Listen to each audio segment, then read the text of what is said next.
Hello,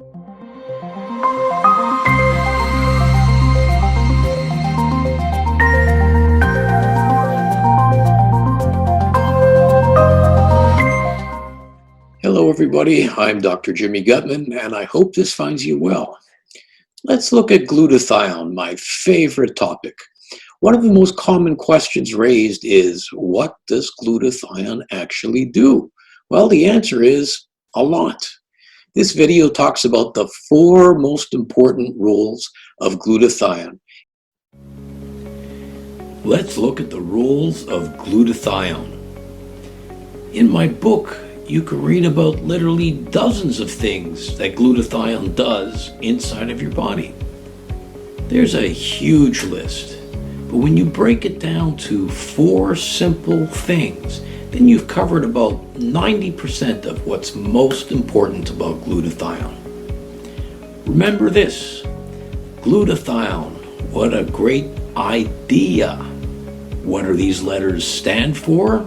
I stands for the immune system. D stands for detoxification. E stands for energy. And finally, A stands for antioxidant. In regards to the I, the immune system cannot function without the presence of glutathione. Think of glutathione like food or fuel for your immune system. When we look at detoxification, there are thousands of toxins and pollutants that require glutathione for their detoxification. I tell people that next to water, there's no more important detoxification substance in our body. E is for energy. Energy production would grind to a halt because of the production of free radicals. It is glutathione that literally cools down the machinery in our cells that produces energy, something we call the mitochondria. Finally, A. Scientists refer to glutathione as the master antioxidant. Without glutathione, none of the over 2,000 known antioxidants could function properly. Glutathione recharges these antioxidants. Glutathione recycles these antioxidants. If I had to pick the single most important role of glutathione, it would be glutathione serving as our master antioxidant. The immune system. What is the immune system? Well, there's so many definitions, but let's look at a real simple one. Think of your immune system as your body's primary defense system. Now, defense against what? Well, defense from something we call a foreign antigen. Classic examples would be a bacteria, or a fungus, or a virus, or a parasite. All of these are not supposed to be in your body. Now let's focus a little bit stronger on viral disease. Let's take a closer look at my favorite topic, glutathione and viral disease. If you go to PubMed, which is the most reliable source of original research, let's get an idea of how many publications have been posted there on this very subject. If you enter the key terms glutathione and virus into the search engine, you're going to get back somewhere around 3,500 different articles. And of course, it's important to know how many of these have looked at humans. If you add the filter human to that, you're coming up with almost 2,000 articles on this topic. That's a lot of research.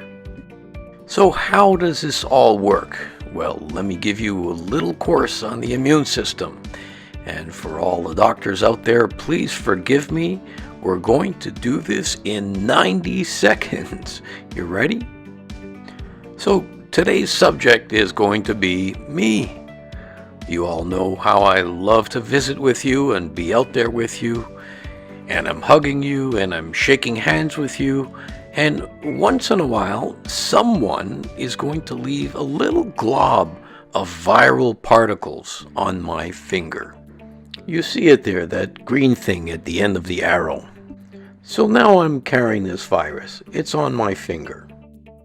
And a little later on, I forget about hygiene and I rub my eye.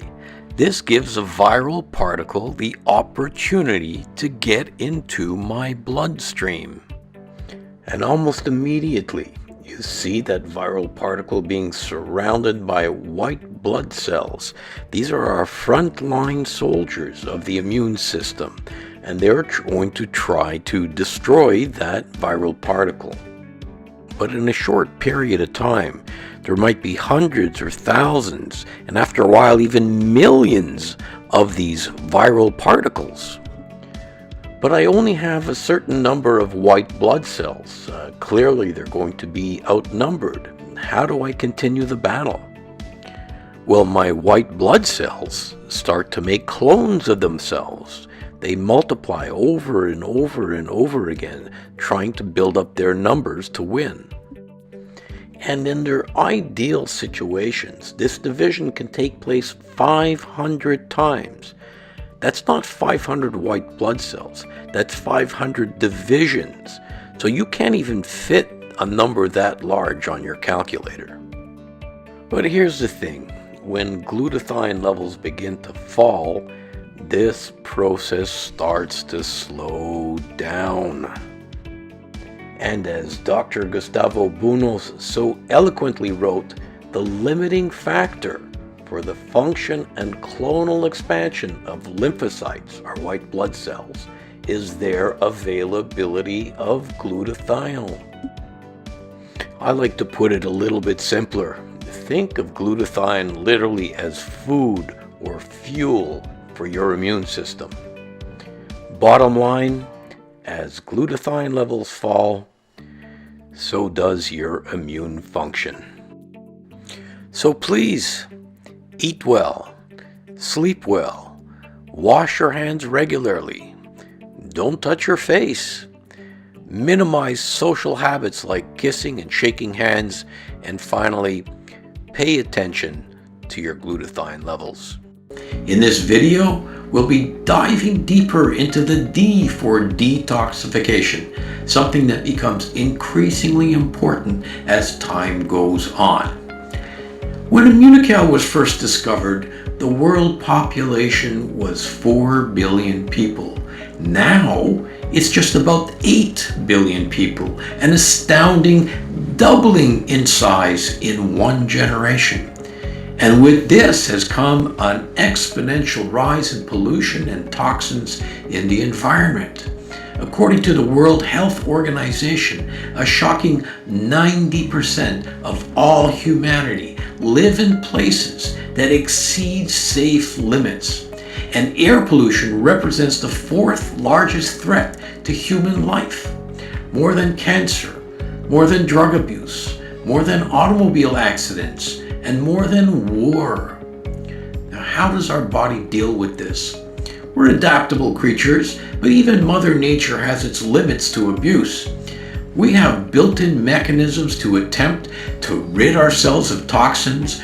We have major organs like the liver and kidneys that specialize in this area, but each and every single cell in our body has its own independent detoxification mechanisms.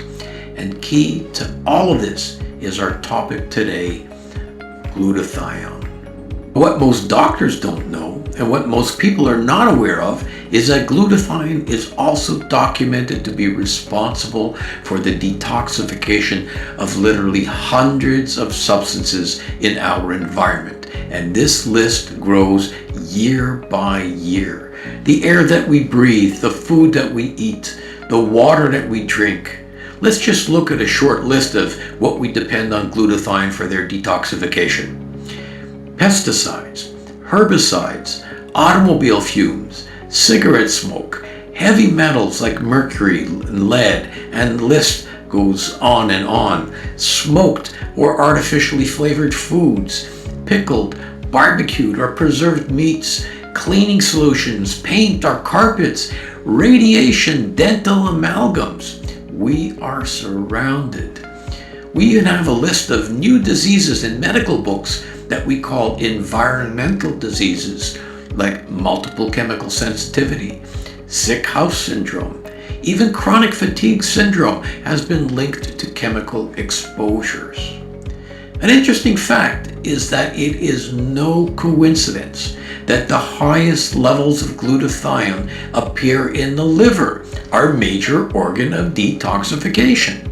Levels are almost as high in the kidneys for the same reason. However, because of the bombardment of free radicals and toxins, these organs need help in doing their jobs. Fortunately, glutathione detoxifies these substances in a number of different ways. We can get into things like the different phases of liver detoxification that glutathione is involved in, but that would be beyond the scope of this lecture. If anybody's interested in diving into this topic, I welcome you to read my latest book on glutathione that covers this in detail. But to simplify, glutathione can detoxify by neutralizing free radicals. This is one of the common ways that poisons work is through oxidative stress. Another way glutathione works is by making these toxins more water soluble so they can be easily eliminated by the kidneys or digestive tract. A third possible way is by actually having glutathione bind to a toxin and carry it out of the body. This is what we call chelation, especially important for heavy metal cleansing. So glutathione really does offer multiple pathways towards a cleaner body. I like to tell people that next to water, there's probably no greater detoxification substance in our body than glutathione. Finally, a major answer to the question that is so often posed: why does a healthy person need to make sure their glutathione levels are optimized? Well, when it comes to detoxification, even the healthiest individuals are, on a second-by-second basis, exposed to agents in our environment that can adversely affect our health, our well-being, and our enjoyment of life. Raising glutathione is a must in this hazardous world.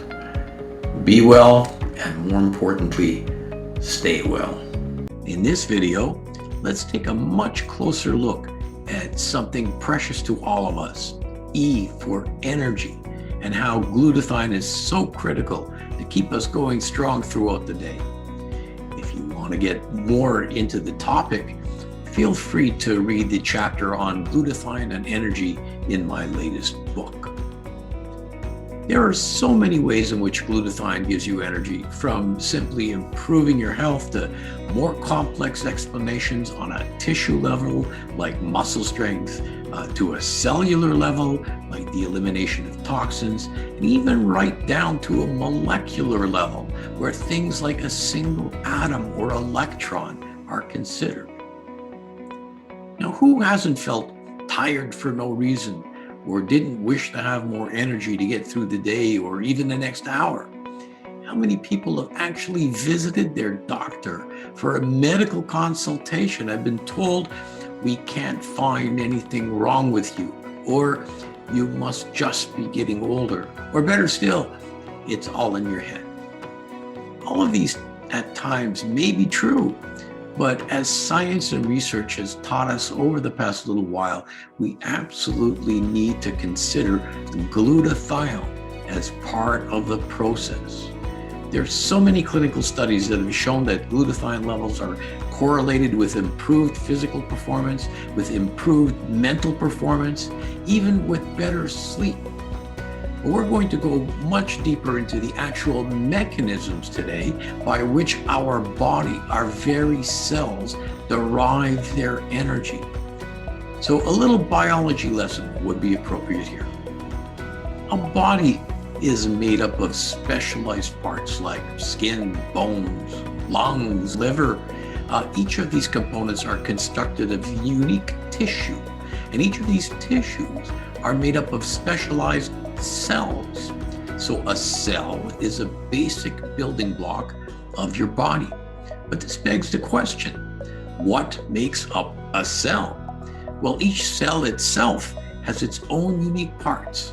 some for storing genetic information like the nucleus of a cell, some geared to manufacture proteins like our ribosomes. So, is there a cellular machine devised to produce energy? In fact, there is. It's called a mitochondria. Of course, although our mitochondria play a number of different roles, think of these mitochondria like little batteries which are needed to provide power to the cell in which it lives. Cells that sit around not doing much, like a fat cell, have very few mitochondria. Liver cells, which are actively metabolizing biochemicals 24/7, can have thousands of mitochondria because they require more energy. Without getting into a complicated discussion of biochemistry, let's look at a few basic truths about energy production. Whether it's a nuclear station or a campfire, energy production always results in two consequences. Number one, heat, and number two, waste products. Consider a gasoline engine. It requires water cooling or the engine will eventually overheat, and it requires an exhaust to carry away the burnt fuel. Our mitochondria are not dramatically different. As they produce energy for our cells, they too produce excess heat and waste products in the form of free radicals. Just to remind you, a free radical is what causes oxidative stress, and we've learned in the past that the major substance in our body that fights oxidative stress is our good friend, glutathione. Mitochondria are absolutely dependent on glutathione to handle the heat produced and to neutralize the potential damage done by free radicals and oxidative stress. It's our master antioxidant, the glutathione, once again to the rescue. Without it, our mitochondria literally would burn up and stop functioning. The easier our cells have access to good supplies of glutathione, the better our energy production will be. Keep your engines running cool. To health. Antioxidant, a word that may have been unusual 30 years ago, but now has made it into our everyday language. In fact, a whole new field of research in medicine has evolved around antioxidants, and it's called free radical biology. This science has described hundreds of health conditions that depend on antioxidants for their protection. And to date, somewhere between 2,000 and 4,000 antioxidant compounds have been identified. So we're not going to spend a lot of time right now explaining the details of how antioxidants work, but let's start off by saying that antioxidants work against oxidation. Antioxidant. So in order to know what an antioxidant does, we need to know what an oxidant or oxidation is. Here are a few examples. When iron rusts, that is oxidation. When butter goes bad or rancid, that's oxidation. When you cut an apple and in 20 minutes or so it turns brown, that's oxidation. So am I suggesting that you and I are rusting, going bad, and turning brown? Yes. Just look at the back of the hand of your grandmother. Those spots you see are human tissues being damaged by oxidation. Now, I'm not terribly concerned about the appearance of her hand, but when I see that, it worries me because the same process can be taking part in her lungs, in her heart, in her brain. But unfortunately, oxidation is a consequence of being alive. When we eat, when we breathe, when we exercise, when we sit in the sun, all of this produces what are called free radicals. And free radicals lead to oxidation. Again, the production of free radicals leads to oxidation.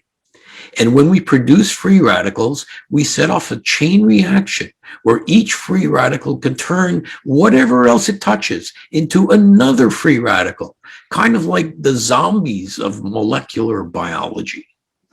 Let's take a closer look. Here we see a bunch of nasty free radicals on one side and a group of nice healthy cells nearby. And a free radical drifts over and touches one of the healthy cells. And after a short while, remember, when a free radical touches another molecule, it can turn it into a free radical and so on. So you end up with a damaged cell full of free radicals. And of course, you see that that cell's touching another cell. And that cell is touching yet another cell. And voila, you end up with, here you go, a black spot on the back of your hand or in your brain. So how do we stop this process? We could call on the cavalry, our good friends, the antioxidants.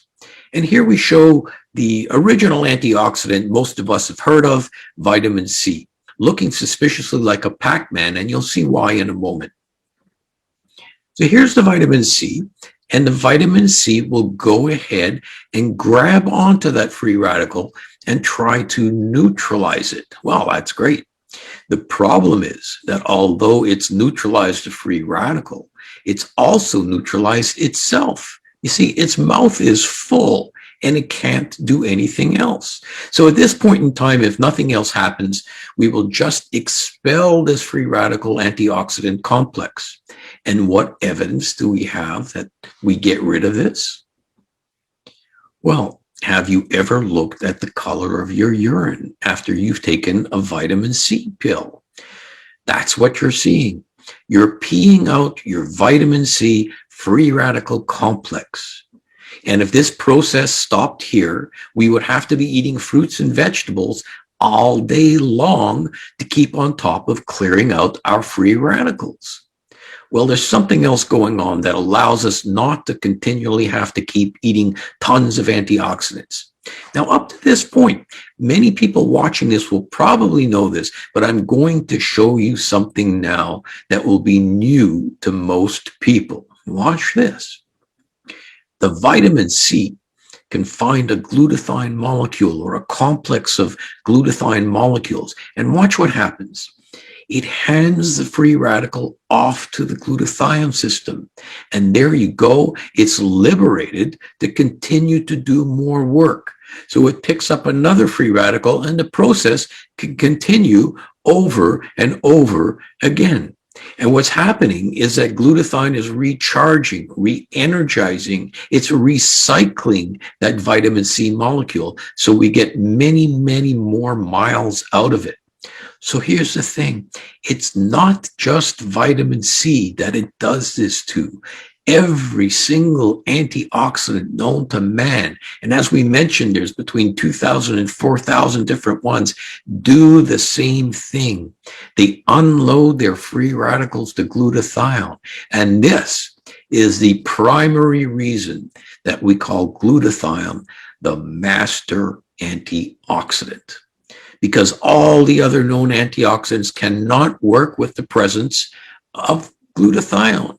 Glutathione is the spring in the clockwork that drives all of our antioxidant processes. But that's not all.